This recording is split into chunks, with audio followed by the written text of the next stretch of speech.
देश में बौद्धों की आबादी 98 लाख के करीब है, लेकिन बौद्ध धर्म की महानता के किस्से देश के 140 करोड़ लोगों के दिलो दिमाग में गूंजते हैं। बौद्ध धर्म से निकले तमाम शख्सियत आज भारत की कार्यपालिका से लेकर न्यायपालिका तक में अपनी सेवाएं दे रहे हैं। किरेन रिजिजू और बर्षा गायकवाड़ जैसे नेता राष्ट्रीय राजनीति में बौद्ध विरासत को गौरवान्वित कर रहे हैं, तो वहीं अब भारत को पहले बौद्ध चीफ जस्टिस ऑफ इंडिया भी मिल गए हैं।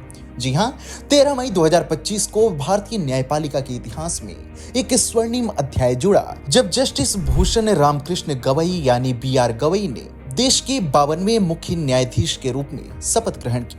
राष्ट्रपति द्रौपदी मुर्मू ने उन्हें पद और गोपनीयता की शपथ दिलाई। प्रधानमंत्री नरेंद्र मोदी सहित गणमान्य व्यक्तियों की उपस्थिति में जस्टिस गवई ने अपनी मां का आशीर्वाद लिया और सुप्रीम कोर्ट परिसर में बाबा साहेब डॉक्टर भीमराव अंबेडकर को श्रद्धांजलि अर्पित की। आज के वीडियो में हम आपको भारत के पहले बौद्ध चीफ जस्टिस BR गवई और उनके उन तमाम फैसलों के बारे में बताएंगे जो काफी लंबे समय तक चर्चा में बने रहे थे। आगे बढ़ेंगे उससे पहले यदि आपने अभी तक हमारे चैनल को सब्सक्राइब नहीं किया है तो इसे सब्सक्राइब करें और वीडियो को लाइक करें। दरअसल जस्टिस भूषण रामकृष्ण गवई का जन्म 24 नवंबर 1960 को महाराष्ट्र के अमरावती में हुआ। उनके पिता स्वर्गीय RS गवई बिहार और केरल के पूर्व राज्यपाल और एक प्रख्यात सामाजिक कार्यकर्ता थे, जिन्होंने बौद्ध दर्शन की शिक्षाओं को अपने जीवन में आत्मसात किया था। जस्टिस गवई ने भी बाबा साहेब अंबेडकर के बौद्ध दर्शन, जो समानता, करुणा और मानवता पर आधारित है, उसे ही अपने जीवन का आधार बनाया। 1985 में वकालत शुरू करने के बाद उन्होंने 2003 में बॉम्बे हाई कोर्ट के अतिरिक्त न्यायाधीश के रूप में अपनी न्यायिक यात्रा शुरू की। मुंबई, नागपुर, औरंगाबाद और पणजी की पीठों में 15 वर्षों तक सेवा देने के बाद साल 2019 में उन्हें सुप्रीम कोर्ट का न्यायाधीश नियुक्त किया गया। जस्टिस गवई भारत के दूसरे दलित मुख्य न्यायाधीश और देश के पहले बौद्ध CJI हैं। गवई से पहले सुप्रीम कोर्ट में दलित CJI बनने का रिकॉर्ड जस्टिस KG बालाकृष्णन के नाम है, जिन्होंने जनवरी 2007 में CJI के रूप में शपथ लिया था।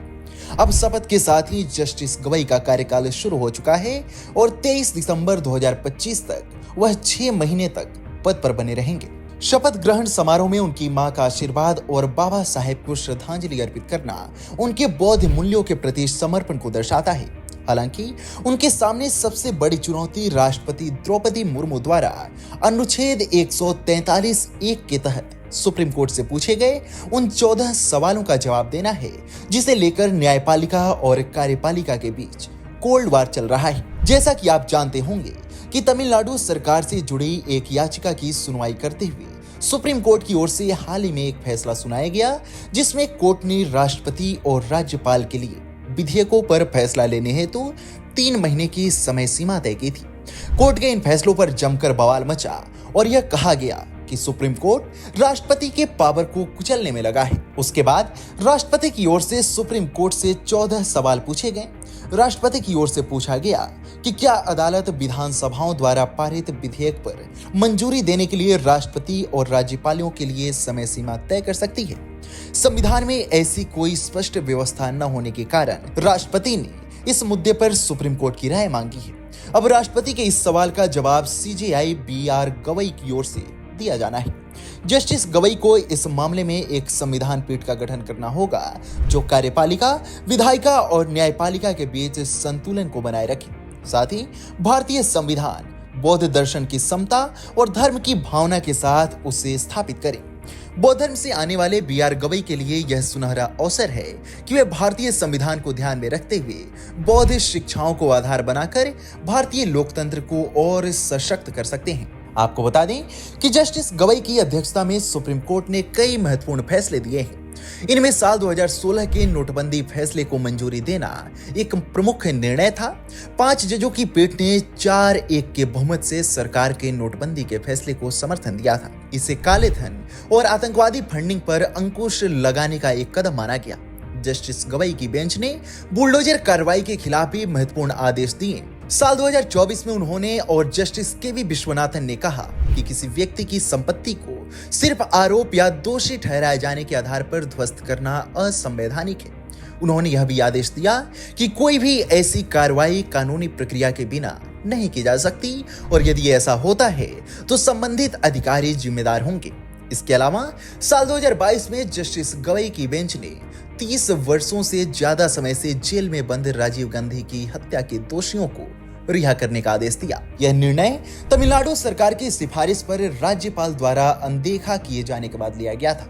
वहीं तमिलनाडु में बनियार समुदाय को विशेष आरक्षण देने की राज्य सरकार के निर्णय को जस्टिस गवई की बेंच ने असंवैधानिक करार दिया था, क्योंकि यह अन्य पिछड़े वर्गों के साथ भेदभावपूर्ण प्रतीत होता था। जस्टिस गवई की बेंच ने ही जुलाई 2023 में प्रवर्तन निदेशालय यानी ईडी के निर्देशक संजय कुमार मिश्रा के कार्यकाल विस्तार को अवैध करार दिया और उन्हें पद छोड़ने का आदेश दिया था। वहीं कांग्रेस नेता राहुल गांधी को मोदी सरनेम वाले मामले में राहत जस्टिस गवई की बेंच नहीं दी थी।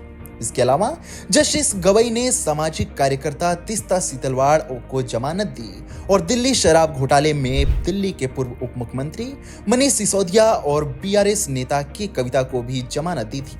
अब जब जस्टिस गवई ने भारत के 52वें मुख्य न्यायाधीश के रूप में पद संभाल लिया है, तो उनके सामने कई महत्वपूर्ण और जटिल मामलों की सुनवाई है।